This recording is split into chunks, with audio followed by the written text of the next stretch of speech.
Hey, Warrior Saints. Glad to have you beautiful people with us as we continue our conversation from yesterday. And then what do you do once you've got the plan? There was a great exercise program I used to use, still do occasionally, called Insanity with Sean T. It was insane. But their slogan was decide, commit, succeed.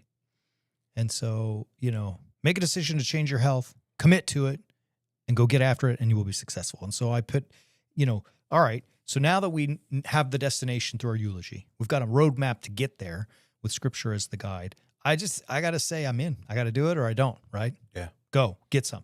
And so, if you follow Genesis, it goes really well. The next part of it is Noah, which is interesting because that was a commitment, no?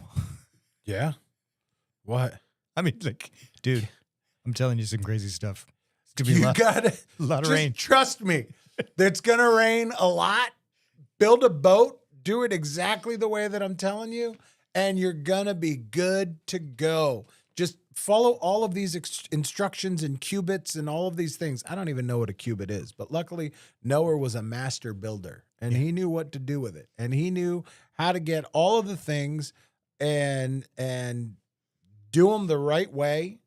And he followed the plan that God laid out for him. And like you said, he committed. He was all in. I saw an interesting image the other day, like commit or quit.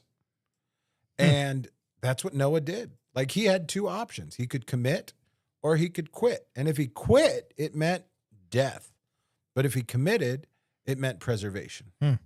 What was it? Was it Noah you were talking about? Whatever you saw? No, it was just on a stock image page that I typed in the words commit, and it said in Scrabble letters, commit or quit.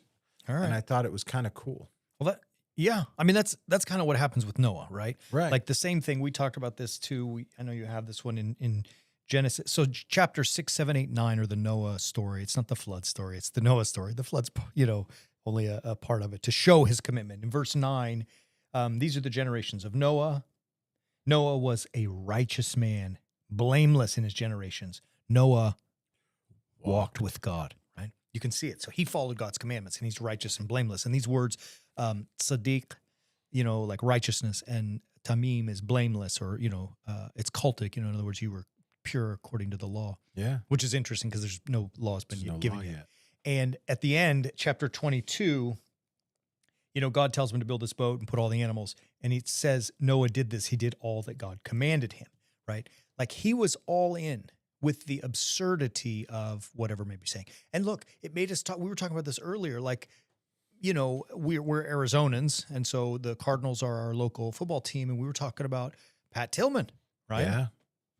He was all in. All in. I mean, all in at the cost of his life. I mean, he left a promising football career to go into the military at a time that he felt that his country needed him. And I mean, he gave the ultimate sacrifice, right? He was all in, and he serves as a great model for that. I mean, they still have they got his trophy, not his trophy, his statue. They have races, the whole bit. It's fantastic. And it's interesting, like you're right, Deacon Greg, the promising football career. Like whether you agree with whatever, military operation he was inspired by, the point was that he had millions and millions of dollars on the table, which could have left him a long and cushy life, right? Which is nice. And he, no complaints or whatever judgment against him for having that ability. Thank God he worked hard and, he earned, a lot of that position. But his values, whether you like them or not, they were important enough to him that he was willing to set that stuff, earthly and material stuff, aside, and it eventually cost him his life, know? Yeah. And so really the Noah story, which is, just imitated really on a surface level by Pat Tillman and his great story, it's a message for you and I and the rest of our world. Yeah, we're all called to do that. It's interesting. Noah is declared blameless and righteous before he actually is declared as having done all that God commanded him. Yeah. It's as if to say, like, just saying yes to the idea before you even follow through. Obviously, you need to then have follow through.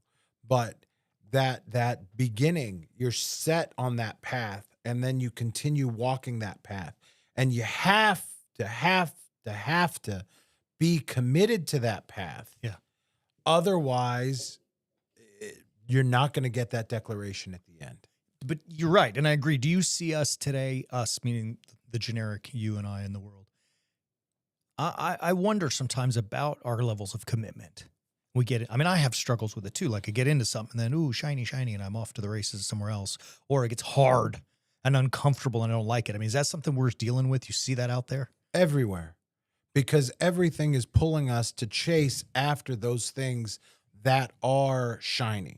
Right? Like that whole idea of you do you, that whole idea of you rule, or L'Oreal, you're worth it. Like we can convince ourselves of anything. I'll tell you a fun story. I went back to the gym finally. Congrats. That takes a level of commitment. I get it. More than taking the level of commitment to actually show up at the gym is that I now have to take that commitment a step further, because every time I pull out of the gym parking lot and I turn right to go back to the highway so that I can get home, I pass something in the way. In the way, Dairy Queen. Dairy Queen. Yeah, I know right where it is. Is right there. And every time I see that Dairy Queen sign, I am telling myself, "You're worth it. You do you. Yeah. You rule. You just did this workout. You just worked hard. Your arms are already sore." Yeah. Right? Like, wait till they see you tomorrow after leg day. We're gonna look. It tastes good. It does taste good. No, I think that's their slogan. I can't remember, but like, it's right there. And if I'm gonna be committed, then I need to keep driving past Dairy Queen with whatever I need to do to make that happen. I need to drive past Dairy Queen, and their slogan is Happy tastes good. It's going to be good. It's going to be yummy, and it's going to make me happy. Absolutely. See it? Let me ask you this question. Yeah. What if you turned left out of the parking lot? Okay. It takes way too long. It does. All right. Because there's so many lights on Yeah, I got 32nd it. Street. It's I got it. miserable. But like, my point is, you Yeah. have to be in. If you're doing it, then you got to be doing it. Yeah. And I'm gonna really tell all my stories. I walked into the gym for the first time going back just to get information. I didn't even work out. And I stopped at Dairy Queen on the way because I convinced myself, like, hey, you just went to the gym. Yeah. In the very loosest possible sense Yeah. of that term. You know, it's funny. Your stories are great. And I mean, I'm the same. I'm sure we all are. But the idea is committing to something, you got to go get it. And ultimately committing to God and a changed life, a transformed life. You know, I hope you stick to your health and exercise and all that kind of stuff. And you should until you take your last breath. But beyond that, even committing ourselves to God and abiding by his commandments, the way that Noah did in this story.